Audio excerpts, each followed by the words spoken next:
สวัสดีครับผมวันนี้วันที่ 16 สิงหาคม ปี 2567 ครับอัปเดตกันอย่างต่อเนื่องนะให้กับทุกท่าน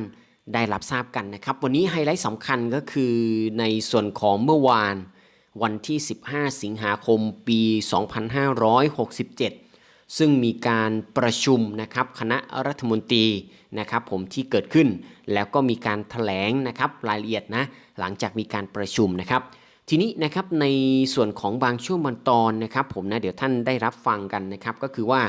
โครงการที่เป็นไฮไลท์นะหรือว่าโครงการภาครัฐที่ต้องบอกว่านะครับสามารถดำเนินการต่อได้เลยนะครับนะแล้วก็โครงการที่จะต้องรอสำหรับในส่วนของรายละเอียดเนี่ยนะครับก็มีโครงการใหญ่ๆเช่นกลุ่มเปราะบางนะครับผมที่จะได้รับการช่วยเหลือเรื่องของเกี่ยวกับเงินสงเคราะห์บุตรต่างๆนะครับ รวมไปถึงในเรื่องของโครงการดิจิทัลวอลเล็ตด้วยนะครับผมน่าสนใจคลิปนี้มีรายละเอียดนะครับผมนะให้กับทุกท่านได้รับทราบถึงความคืบหน้าว่าโครงการไหนทำต่อได้เลยโครงการไหนต้องรอนะครับผมนะก็ชัดเจนเหมือนกันนะครับเดี๋ยวเรามารับฟังพร้อมกันนะครับเกี่ยวกับการแถลงนะครับหลังจากมีการประชุมคณะรัฐมนตรีนะครับที่เกิดขึ้นณวันที่ 15 สิงหาคมที่ผ่านมานะครับผมเรียนเชิญรับชมพร้อมๆกันเรียนเชิญครับกราบเรียนพี่น้องสื่อมวลชนที่เคารพนะครับพี่น้องประชาชนที่เคารพรักทุกท่านนะครับวันนี้คณะรัฐมนตรีได้มีการประชุมเป็นวาระพิเศษนะครับอันสืบเนื่องมาจากที่มีการพิจารณาของศาลรัฐธรรมนูญเกี่ยวกับกรณีนายกรัฐมนตรีผมจะเสนออ่านมติครม.ให้รับทราบนะครับในวันนี้เรื่องแรกนะครับคณะรัฐมนตรีพิจารณาแล้วเห็นว่าโดยที่ศาลรัฐธรรมนูญได้วินิจฉัยให้ความเป็นรัฐมนตรีของนายกรัฐมนตรีสิ้นสุดลงเฉพาะตัวตามมาตรา 170 วงเล็บ 4 ของรัฐธรรมนูญแห่งราชอาณาจักรไทยจึงเป็นเหตุให้รัฐมนตรีทั้งคณะพ้นจากตำแหน่งตามมาตรา 167 วงเล็บ 1 ของรัฐธรรมนูญแห่งราชอาณาจักรไทยคณะรัฐมนตรีที่เหลือจึงอยู่ในตำแหน่งเพื่อปฏิบัติหน้าที่ต่อไปจนกว่าคณะรัฐมนตรีที่ตั้งขึ้นใหม่จะเข้ารับหน้าที่ตามมาตรา 168 วงเล็บ 1 ของรัฐธรรมนูญแห่งราชอาณาจักรไทยตามมาตรา 10 วรรค 4 แห่งพระราชบัญญัติระเบียบบริหารราชการแผ่นดิน พ.ศ. 2534 ซึ่งแก้ไขเพิ่มเติมโดยพระราชบัญญัติระเบียบบริหารราชการแผ่นดินฉบับที่ 5 พ.ศ. 2545 บัญญัติให้ในระหว่างที่คณะรัฐมนตรีต้องอยู่ในตำแหน่งเพื่อปฏิบัติหน้าที่ต่อไปจนกว่าคณะรัฐมนตรีที่ตั้งขึ้นใหม่จะเข้ารับหน้าที่เพราะศาลรัฐธรรมนูญวินิจฉัยว่าความเป็นรัฐมนตรีของนายกรัฐมนตรีสิ้นสุดลง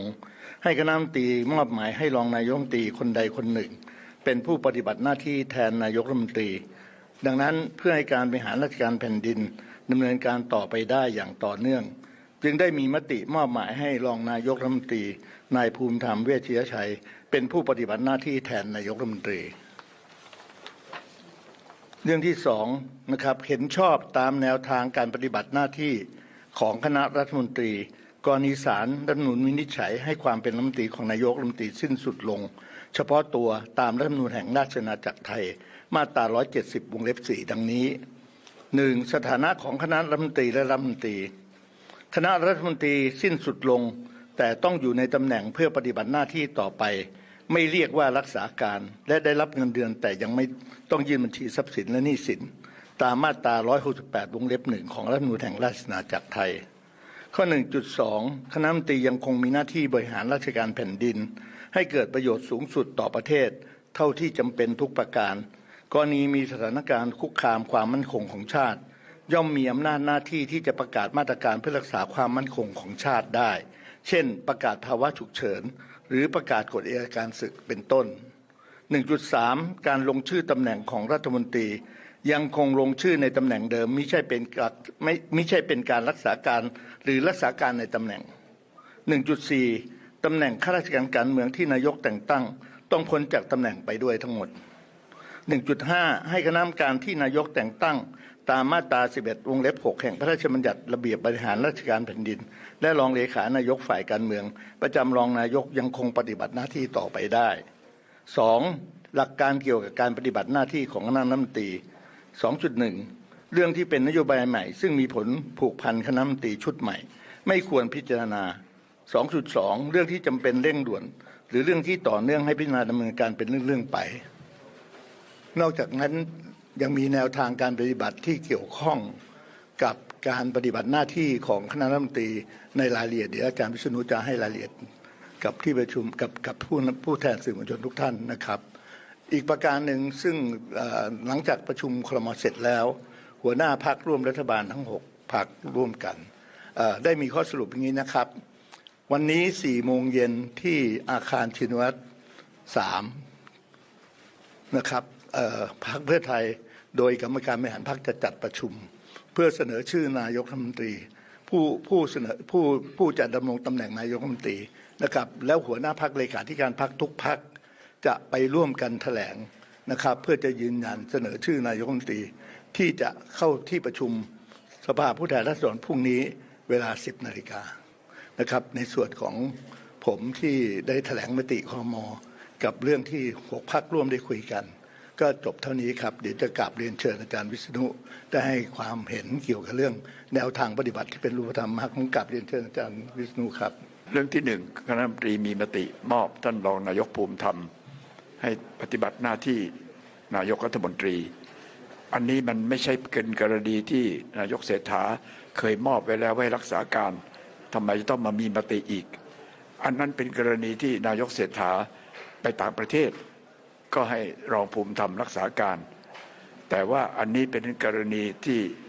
ไม่มีนายกรัฐมนตรีหรือนายกรัฐมนตรีขาดคุณสมบัติพ้นจากตำแหน่งก็ต้องมาใช้อีกมาตราหนึ่งจึงจำเป็นต้องประชุมครม.และมีมติใหม่อีกหนหนึ่งซึ่งก็มอบท่านรองภูมิธรรมเรื่องที่สองที่คณะรัฐมนตรีได้ประชุมกันในวันนี้ก็คือเรื่องเกี่ยวกับตำแหน่งหน้าที่ต่างๆที่เกี่ยวพันกับคณะรัฐมนตรีอันนี้ต้องแบ่งเป็น2ระดับนายกรัฐมนตรีกับระดับรัฐมนตรีตำแหน่งใดก็ตามที่นายกรัฐมนตรีเศรษฐาได้แต่งตั้งไว้เป็นข้าราชการการเมืองเช่นเลขาธิการนายกรองเลขาธิการนายกโฆษกที่ปรึกษานายกประจำสำนักเลขาธิการนายกตำแหน่งการเมืองทั้งหลายที่เป็นตำแหน่งตามกฎหมายและนายกเศรษฐาได้ตั้งไว้เป็นอันพ้นจากตำแหน่งไปทั้งหมดเขาก็จะจ่ายเงินเดือนให้จนถึงวันที่13 สิงหาคมส่วนกรณีของรัฐมนตรีไม่ว่าจะเป็นรัฐมนตรีกระทรวงใดก็ตามยกเว้นรัฐมนตรีประจำสำนักนายกอันนั้นถือว่านายกเป็นคนแต่งตั้งเลขาของรัฐมนตรีสำนักนายกก็พ้นที่ปรึกษาก็พ้นแต่สำหรับรัฐมนตรีกระทรวงต่างๆรัฐมนตรีเป็นคนตั้งเองเพราะฉะนั้นเลขารัฐมนตรีวัฒนธรรมกลาโหมการต่างประเทศเกษตรอะไรอย่างเนี้ยท่านรัฐมนตรีเป็นคนแต่งตั้งเองที่ปรึกษาก็ดีเลขารัฐมนตรีก็ดีของท่านยังคงอยู่ไม่ได้พ้นจากตำแหน่งไปรองนายกถือว่าเป็นโควต้าของนายกแล้วก็เลยไปถึงผู้ช่วยรัฐมนตรีทั้งหมดพ้นด้วยเพราะนายกตั้งผู้แทนทางการค้านายกตั้งพ้นด้วยมันมีปัญหาอยู่ก็คือกับกรรมการที่นายกเศรษฐาท่านได้แต่งตั้งเอาไว้ซึ่งเป็นการแต่งตั้งตามกฎหมายระเบียบบริหารราชการแผ่นดินที่เขาบอกว่านายกสามารถตั้งผู้ทรงคุณวุฒิเป็นกรรมการต่างๆได้เช่นกรรมการที่ปรึกษาเช่นกรรมการวิปกรรมการอะไรพวกนี้เป็นต้นพวกนี้ก็พ้นจากตำแหน่งด้วยแต่คณะรัฐมนตรีได้มีมติในวันนี้ว่าก็เนื่องจากมันจำเป็นต้องมีวิปก็มีมติให้แต่งตั้งใหม่เป็นการต่อเนื่องกันไปไม่ใช่ไปต่ออายุให้กับคนเก่านะมันพ้นแล้วแต่แต่งตั้งใหม่แต่ใช้คนเก่ามีเรื่องที่สำคัญก็คือเรื่องการทำงานของคณะรัฐมนตรีในระหว่างเวลานี้คณะรัฐมนตรีมีมติว่าเนื่องจากการปฏิบัติหน้าที่หรือรักษาการในขณะนี้เนี่ยแตกต่างจากสมัยที่เราเจอตอนยุบสภาตอนยุบสภาเนี่ยรัฐธรรมนูญเขากำหนดเอาไว้ว่าในระหว่างรักษาการตอนยุบสภาเนี่ยจะแต่งตั้งข้าราชการไม่ได้ต้องขอความเห็นชอบกกต.จะใช้งบประมาณผูกพันไม่ได้จะกำหนดเรื่องที่เป็นนโยบายไม่ได้แต่สำหรับกรณี คณะรัฐมนตรีสิ้นสุดเพราะว่านายกพ้นนั้นไม่มีข้อห้ามเหล่านี้อยู่จึงสามารถทำได้หมดทุกเรื่องทุกประการถ้าอยากจะทำแต่แน่นอนเรื่องใหญ่ๆมันก็ต้องรอมติคณะรัฐมนตรีหรือนโยบายที่รัฐบาลใหม่เขาจะแถลงในคราวหน้าเช่นดิจิทัลวอลเล็ตเป็นต้นนะแต่ว่าในส่วนของนโยบายปกติธรรมดาอย่างเมื่อสักครู่ก็มีการยกปัญหาเรื่องปลาหมอคางดำไอ้อย่างเงี้ยเราพูดกันในครม.มาหลายนัดแล้วเหลืออีกนิดเดียวก็จะจบเรื่องแล้วว่าจะต้องอนุมัติงบประมาณก็มีการหารือว่าอันนี้ก็เป็นเรื่องนโยบายแต่เป็นเรื่องเร่งด่วนจำเป็นก็ให้สามารถทำได้หรือว่าการอนุมัติจ่ายเงินสงเคราะห์เด็กช่วยเหลือเด็กซึ่งก็เป็นการใช้งบประมาณก็สามารถดำเนินการต่อไปได้ตามปกติครับคณะรัฐมนตรีที่สิ้นสุดลงแล้วก็ปฏิบัติหน้าที่ไปเนี่ยยังไม่ต้องยื่นบัญชีทรัพย์สินต่อปปชไปยื่นเมื่อคณะรัฐมนตรีชุดใหม่เข้าเฝ้าถวายสัตย์ปฏิญาณแล้วซึ่งท่านก็จะพ้นชุดเก่าก็จะพ้นชุดใหม่ก็จะเข้ามาแต่ถ้าหากว่าท่านได้กลับมาเป็นรัฐมนตรีใหม่ภายใน30 วันแม้จะเปลี่ยนตำแหน่งท่านก็ไม่ต้องยื่นบัญชีทรัพย์สินเหมือนตอนรัฐบาลพลเอกประยุทธ์1มาเป็นพลเอกประยุทธ์2เนี่ยรัฐมนตรีซ้ำกันหลายคนอย่างผมเป็นต้นเนี่ย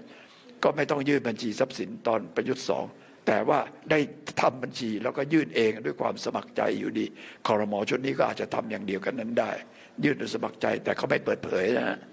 เอาละนะครับนี่ก็เป็นรายละเอียดเพิ่มเติมเสริมกันนะครับให้กับทุกท่านได้รับทราบถึงความคืบหน้าที่เกิดขึ้นในปัจจุบันนี้นะครับแล้วก็เดี๋ยวมีความคืบหน้าอื่นใดเพิ่มเติมนะครับเดี๋ยวเรานำมาอัปเดตแบ่งปันให้กับทุกท่านได้รับทราบแน่นอนนะครับผมวันนี้ขอบคุณมากสำหรับการติดตามชมครับที่สำคัญอย่าลืมกดไลค์กดแชร์กด Subscribe และติดตามกันขอบพระคุณไปอย่างสูงครับนะแล้วก็อย่าลืมกดกระดิ่งด้วยท่านจะไม่พลาดคลิปใหม่ๆเสิร์ฟตรงแบบนี้ให้กับทุกท่านได้รับทราบแน่นอนนะครับผมวันนี้ขอบคุณมากครับแล้วก็พบกันใหม่ในครั้งต่อไปขอให้ท่านโชคดีและมีความสุขนะครับ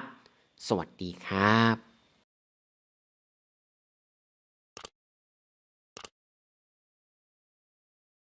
บ